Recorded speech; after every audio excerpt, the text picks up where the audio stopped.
নমস্কাৰ জিকি হাব বাই কাবেৰীলৈ সকলোকে স্বাগতম মই কাবেৰী হাজৰিকা আজিৰ এই ভিডিঅ'টোত মই 2025 বৰ্ষৰ কিছুমান অতি দৰকাৰী কাৰেণ্ট এফেয়াৰ্স অৰ্থাৎ সাম্প্ৰতিক ঘটনাৱলী সম্পৰ্কে আলোচনা কৰিম ভিডিঅ'টো চাই নিশ্চয় আপোনালোক উপকৃত হ'ব আৰু যদি মোৰ ভিডিঅ'বোৰ চাই আপোনালোকে ভাল পায় প্লিজ মোৰ ভিডিঅ'বোৰ লাইক আৰু শ্বেয়াৰ কৰিব আৰু মোৰ চেনেলটো সাবস্ক্ৰাইব কৰিবলৈ নাপাহৰিব আহক পলম নকৰি আমি প্ৰশ্নসমূহ আলোচনা কৰোঁ question number 1 Banu Mustaq's Heartlamp won the International Booker Prize in 2025. The book is Banu Mustaqৰ Heartlamp শীৰ্ষক গ্ৰন্থখনে 2025 বৰ্ষৰ আন্তঃৰাষ্ট্ৰীয় বুকাৰ প্ৰাইজ লাভ কৰিছে আৰু এই গ্ৰন্থখন তলত দিয়া কোনটো কেটেগৰীত পৰে অপচনবোৰ হৈছে option A novel option B short story collection option C biography option D crime thriller আৰু শুদ্ধ উত্তৰটো হৈছে option B short story collection চুটিগল্প সংকলন Heartlamp is the first collection of short stories to be awarded the International Booker Prize. আন্তঃৰাষ্ট্ৰীয় Booker prize লাভ কৰা প্ৰথমখন চুটিগল্প সংকলন হৈছে Heartlamp. It is the first Kannada language book to win the International Booker Prize. International Booker prize লাভ কৰা এইখনেই হৈছে কানাড়া ভাষাৰ প্ৰথমখন গ্ৰন্থ The book is authored by Banu Mustaq and Deepa Vasti translated the book into English. আৰু এই গ্ৰন্থখনৰ লেখক হৈছে বানু মুস্তাক আৰু এই গ্ৰন্থখন ইংৰাজীলৈ অনুবাদ কৰিছে দীপা ভাষ্টিয়ে next question Identify the first Indian state which achieved full functional literacy. তলত দিয়া ভাৰতৰ ৰাজ্যসমূহৰ ভিতৰত কোনখন ৰাজ্যই প্ৰথম পূৰ্ণ কাৰ্যাত্মক সাক্ষৰতা লাভ কৰিছে অপচনবোৰ হৈছে option A Mizoram option B Kerala option C Maharashtra option D Assam আৰু শুদ্ধ উত্তৰটো হৈছে option A Mizoram As per 2023 and 24 survey, Mizoram is the first Indian state to achieve full functional literacy. 2023 আৰু 24 বৰ্ষৰ সাৰ্ভে অৰ্থাৎ জৰীপ অনুসৰি মিজোৰাম হৈছে ভাৰতৰ প্ৰথমখন ৰাজ্য যিখনে ফুল ফাংচনেল লিটাৰেসি অৰ্থাৎ পূৰ্ণ কাৰ্যাত্মক সাক্ষৰতা লাভ কৰিছে it was officially declared on May 2025 আৰু এইটো অফিচিয়েলি ঘোষণা কৰা হৈছিল 2025 চনৰ মে মাহৰ 20 তাৰিখে the survey was made possible through the new India literacy programme NILP also known as Ullas Understanding Lifelong Learning for All in Society আৰু এই জৰীপটো সম্ভৱ হৈ উঠিছিলে যেটো নিউ ইণ্ডিয়া লিটাৰেসি প্ৰগ্ৰেম অৰ্থাৎ নৱভাৰত সাক্ষৰতা কাৰ্যক্ৰম তাৰ জৰিয়তে আৰু ইয়াক উল্লাস বুলিও জনা যায় অৰ্থাৎ Understanding Lifelong Learning for All in Society it is a centrally sponsored scheme targeting adults aged 15 and above আৰু এইটো হৈছে কেন্দ্ৰীয় চৰকাৰৰ পৃষ্ঠপোষকতা লাভ কৰা এটা স্কিম আৰু ইয়াৰ লক্ষ্য আছিল 15 বছৰ বা তাতকৈ ওপৰৰ যিসকল ব্যক্তি তেওঁলোকক সাক্ষৰ কৰি তোলা পূৰ্ণ কাৰ্যাত্মক সাক্ষৰতা বুলি ক'লে অকল কিতাপৰ শিক্ষা বা লিখা পঢ়া জনাই নহয় দৈনন্দিন জীৱনৰ কাৰণে প্ৰয়োজনীয় যিবোৰ সংখ্যা জ্ঞান বা আন যিবোৰ কথা সেই সকলোখিনি এই পূৰ্ণ কাৰ্যৰতা সাক্ষৰতাৰ ভিতৰত পৰে next question The Government of India's One Nation One Subscription ONOS scheme is related to which of the following? Bharat চৰকাৰৰ যেটো One Nation One Subscription নামৰ যেটো আঁচনি এই আঁচনিখন তলত দিয়া কোনটো বিষয়ৰ লগত জড়িত অপচনবোৰ হৈছে option A scholarly research articles and journals publications from prominent international publishers option B uniform civil code option C one time subscription to OTT আৰু option D ration card আৰু শুদ্ধ উত্তৰটো হৈছে option A scholarly research articles and journals publications from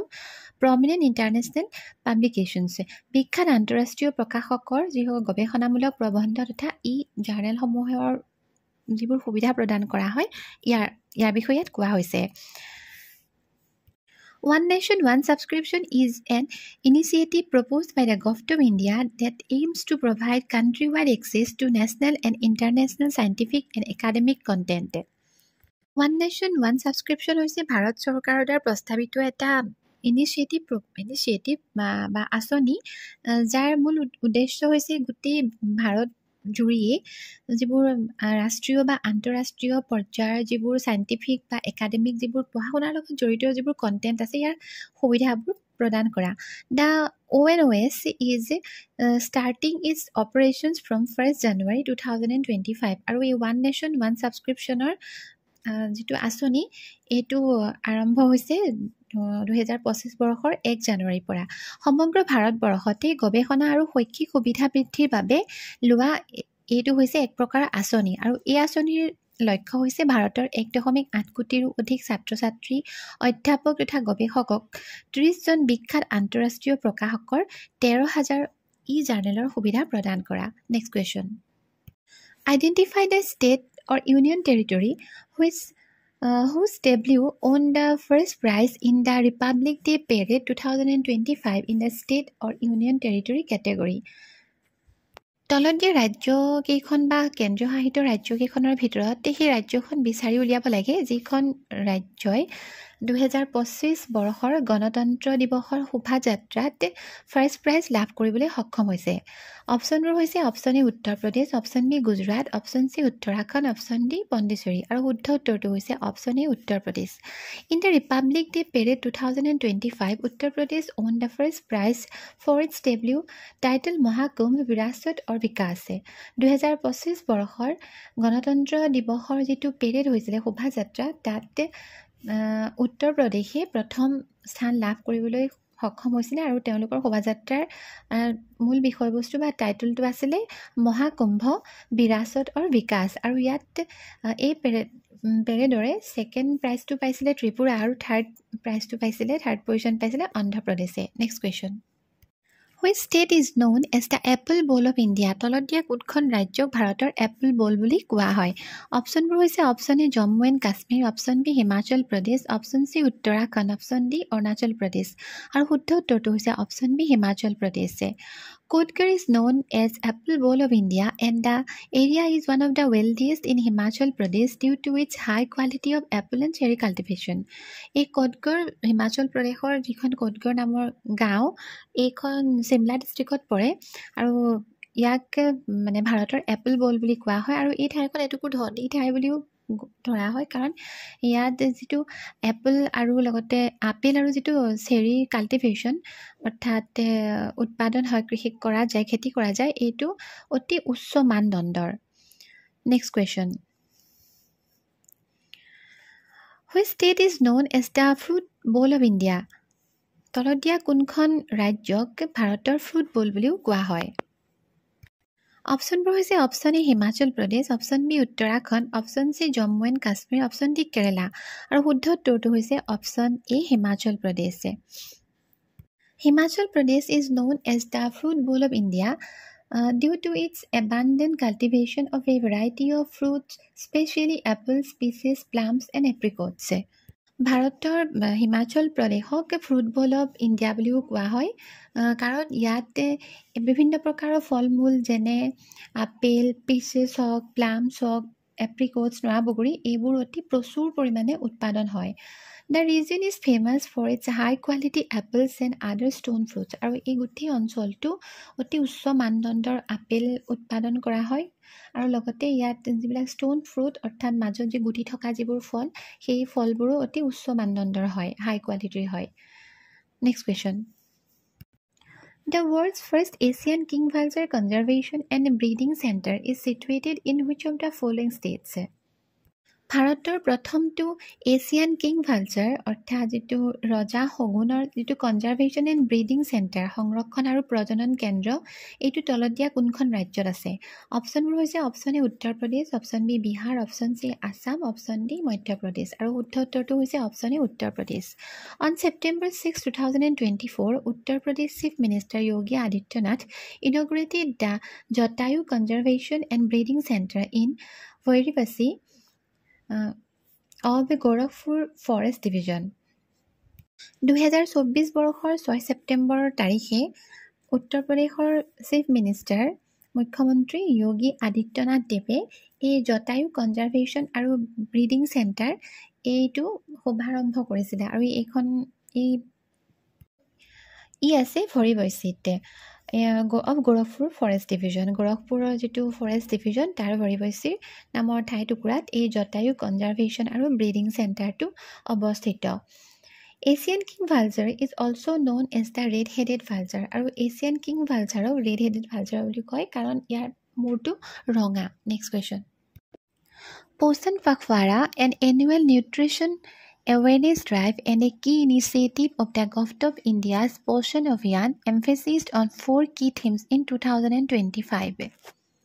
পোষণ পখৱাড়া হৈছে ভাৰত চৰকাৰৰ পুষ্টি সজাগতা কাৰ্যক্ৰমৰ এটা অতি মুখ্য আঁচনি আৰু এই পোষণ পখৱাড়াই 2025ত 4টা অতি গুৰুত্বপূৰ্ণ কথাৰ ওপৰত